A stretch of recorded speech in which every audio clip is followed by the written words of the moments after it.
Donc, on va s'intéresser à un circuit plutôt simple où est-ce qu'on a une pile accrochée à une résistance par des fils.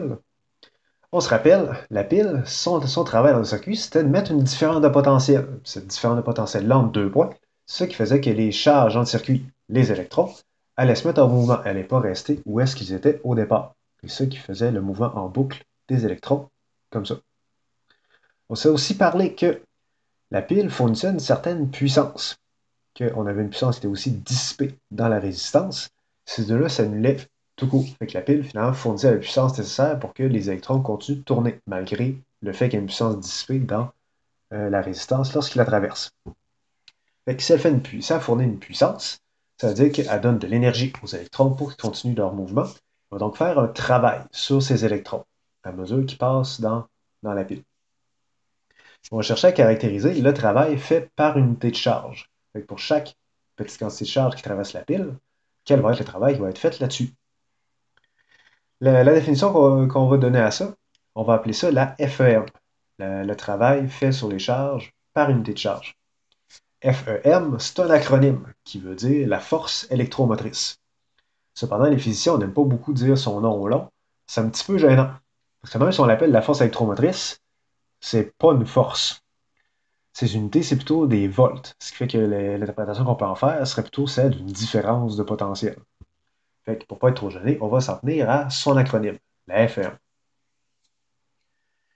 Fait qu'on peut faire l'interprétation d'une différence de potentiel euh, lorsqu'on a une pile qu'on va qualifier d'idéale, que finalement, toutes les piles qu'on a traitées jusqu'à maintenant, c'est des piles idéales, sans défaut, tout bête. Ça va correspondre à la différence de potentiel à ces bornes. Et si j'ai pris par exemple une pile de 9 volts, et quand vous avez une pile de 9 volts, ça correspond à la FEM de cette pile-là. Si je vais prendre après ça un voltmètre, ici c'est écrit tension, tension c'est juste un autre mot pour une différence de potentiel, que je viens brancher mon voltmètre aux bornes de la pile. Je vais le mettre comme ça. Vous imaginez le genre de carré jaune, ce serait le boîtier de la pile, et je viens me brancher aux deux extrémités. Il me dit sans surprise que la différence de potentiel entre ces deux points-là, c'est 9 volts. C'est sûr. C'est une batterie de 9 volts que j'ai mis. Puis sa job, c'est de mettre une différence de potentiel, donc je mesure une différence de potentiel de 9 volts. Cependant, si on regarde une pile telle qu'on peut réellement en trouver une dans la vie de tous les jours, donc une pile qui ne sera pas idéale, une pile qu'on va qualifier de réelle, la différence de potentiel qu'on va mesurer à ces bornes ne sera pas exactement ce qui est indiqué sur la batterie, ne sera pas exactement celle donnée par sa FEM. La clé, c'est que la pile va avoir une petite résistance. Les électrons ne passeront pas infiniment facilement à l'intérieur de celle-ci. La résistance peut avoir différentes origines. Je vais vous en parler un peu dans quelques instants avec un exemple de pile en particulier, la source de tension qu'on sort au laboratoire. En attendant, si on fait juste expérimenter avec qu'est-ce qui se passe si je joue avec la résistance de la pile, ici elle avait une résistance interne de 0, si je viens considérer une pile qui a une certaine résistance interne, que les électrons ont une certaine misère à travailler, de passer à l'intérieur,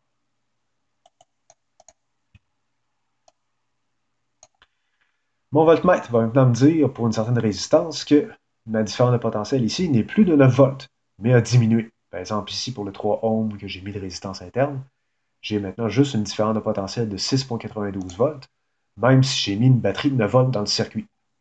Fait que le fait qu'on va avoir une pile réelle avec une résistance interne va venir influencer la différence de potentiel à ces bornes, et donc la différence de potentiel qu'elle est capable d'induire aux bornes des éléments qu'on lui branche dessus. Parce que maintenant, la résistance en bas, la différence de potentiel à ces bornes, c'est plus 9 volts, c'est juste 6,92. Ça va venir influencer ce que la pile peut mettre comme différence de potentiel dans le reste du circuit. Dans les faits, n'importe quelle source, qu'il s'agisse de celle-ci ou encore d'une batterie chimique plutôt conventionnelle, n'est pas une source idéale, car dans tous les cas, il va y avoir une résistance interne. Ça peut dépendre de quoi ce qu'elle est faite. Par exemple, ici, dans cette source-là, à l'intérieur se trouve un paquet de circuits et de filages électriques. Tout ce filage-là a, par défaut, une résistance, car le fait d'un certain matériau a certaines dimensions, donc aura une résistance. Même chose qu'une pile chimique, les électrons, lorsqu'ils vont passer là-dedans, vont pas le faire de manière idéale, vont rencontrer certains obstacles, donc ce matériau-là va aussi avoir une résistance. Fait que, toute source qu'on rencontre dans la vie courante n'est pas une source de FM idéale, mais plutôt ce qu'on appelle une pile réelle, une source de potentiel réel. Fait qu'on doit tenir compte de sa résistance interne afin de savoir la différence de potentiel à ces bornes. Ce qu'on a considéré jusqu'à maintenant dans le cours, toutes les sources de tension, toutes les piles qu'on a considérées, on les a traitées comme des sources idéales. C'est-à-dire que la différence de potentiel qu'elles créent à leur borne était égale à la FM. Et lorsqu'on dessinait, par exemple, un genre de circuit avec une pile, une résistance, connectée comme ça, qu'on disait que si on avait, mettons, une pile de 12 volts quelque chose, 1,2 volts, quelque chose du genre, ben, quand on donnait la différence de potentiel directement comme ça, c'est pour le cas d'une pile idéale, ici reliée à une résistance. Puis dans ce cas-là, la différence de potentiel aux bornes de la source. Fait que si, mettons, j'imagine un genre de bloc fermé autour de ça. Fait que j'ai le boîtier de la source, comme le boîtier métallique tantôt que j'avais devant moi. À l'intérieur, j'ai ceci, puis la différence de potentiel aux bornes de cette affaire-là, c'est égal à la FEM, la force électromotrice de la pile. Cependant, si on considère maintenant une pile réelle, que je vais encore dessiner cette fois-ci, je vais dessiner le boîtier en premier. Et ça, c'est le boîtier métallique de la pile.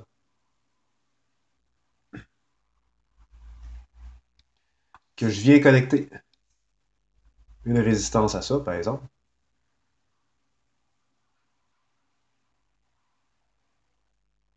Il faut savoir, ben, c'est quoi la différence de potentiel qu'on va avoir à chacune des bornes de la pile. Si on a maintenant une pile réelle, qui est un vrai objet qu'on va rencontrer dans la vie de tous les jours, il y aura non seulement la FEM, la partie de la pile idéale, mais on va aussi devoir tenir compte de la résistance interne de cette affaire-là. La manière qu'on va le faire, on va juste rajouter une résistance dans cette affaire-là. On va avoir la partie de la FEM et on va modéliser la résistance interne de la pile en rajoutant une résistance, que généralement on va mettre un symbole petit r. Ici, c'est la source de FEM. Si je veux trouver la différence de potentiel aux bornes de la source, entre un point A et un point B, par exemple, je veux trouver ça aux bornes de la source, donc VB moins VA. Cette affaire-là, ça va induire un courant. Et d'après mon affaire, j'aurai un courant qui circulerait dans le sens ici horaire, étant donné que ma borne positive est là. Je vais mettre ici le courant qui circule comme ça, horaire, qui je suis en branche du haut, il circule vers la droite. Puis, si je fais un schéma du potentiel de cette affaire-là entre A et B, je vais mettre des guides pour les yeux. Et je vais faire un schéma du potentiel en fonction de la position. Ici, je vais être au point A lorsque je vais être à l'origine. Ici, je vais mettre un guide pour dire que je suis au point B. Et ici, je vais mettre une autre affaire, ce que je vais appeler le point C quand je suis entre les deux. Guide pour les yeux quand je suis au point C, quand je suis au point B.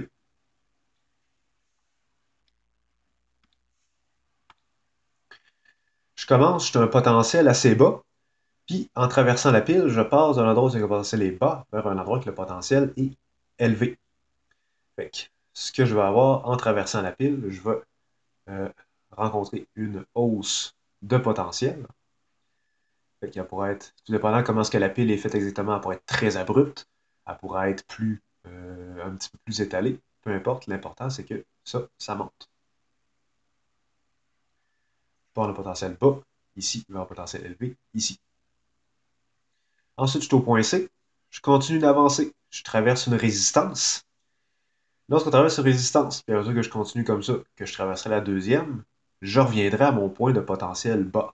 Donc, je m'attends à ce que mon potentiel diminue lorsque je traverse le point B.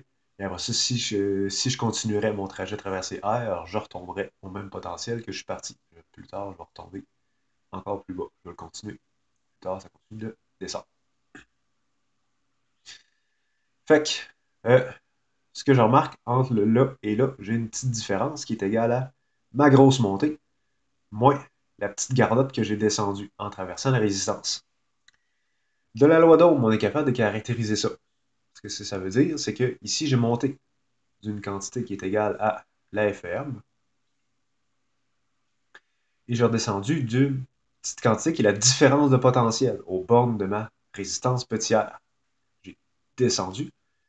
De la loi d'Ohm, la différence de potentiel au bord d'une résistance, c'est la résistance fois le courant qui la traverse. Donc, la résistance fois le courant qui la traverse. Fait que ceci nous donne la différence de potentiel au bord d'une pile réelle, lorsqu'on tient compte de sa résistance interne.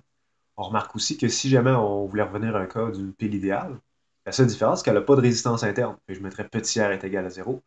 Le terme ici disparaît et je retombe jusqu'à la différence de potentiel est égale à la FEM, tel qu'on s'est dit ici. Et la petite base de potentiel ici, cet écart-là vaut petit r i, donc epsilon moins ri.